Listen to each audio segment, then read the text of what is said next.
এমন বউ থাকলে তার জীবন শেষ, এমন বউ থেকে সাবধান থাকবেন। ভিডিওটা দেখেন, আশা করি মজা পাবেন, লাস্ট পর্যন্ত দেখেন। এমন বউ থেকে সাবধান থাকবেন। হ্যালো জান, শোনো, কালকে শুক্রবার, তোমার আমার বিয়ের কাজটা সেরে ফেলো, বুঝছো? আমার বউ জানতেও পারবে না। তুমি কিন্তু সঠিক টাইমে রেডি হয়ে থাকো। আচ্ছা ঠিক আছে। এই নাও।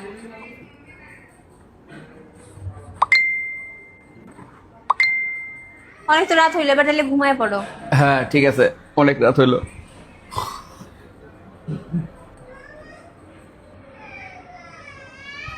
কি ব্যাপার, তুমি পাঞ্জাবি টাঞ্জাবি পরে কই যেতেছো?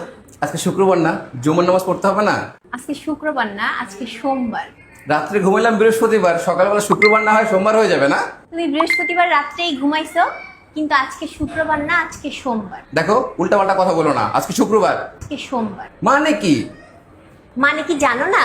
সেদিন যখন রাতে তুমি আমার কাছ থেকে পানি খাইতে চাইয়া নিজের গার্লফ্রেন্ডে ফোন করে বলতেছো যে কালকে আমরা বিয়ে করব, তুমি রেডি থাকো, আমার বউ কিচ্ছু জানবে না, সেই সমস্ত কথা আমি শুনছিলাম। তাই আমি তোমার পানির সাথে ওভারডোজ ঘুমের ওষুধ দিয়ে দিয়েছিলাম, বুঝছো না? যার কারণে তুমি পুরো 3 দিন একটানা ঘুমাইছো। সেই জন্যই তোমার কাছে আজকে শুক্রবার মনে হইতেছে, কিন্তু আজকে আসলে সোমবার, কারণ তুমি 3 দিন পরে ঘুম থেকে উঠছো। আর এরপর কোনো মাইয়ের সাথে প্রেম করো তো দূরের কথা, যদি কোনো মাইয়ের সাথে কথা পর্যন্ত বলো না, তাইলে সোজা কিয়ামতের দিন উঠবা, বুঝছো?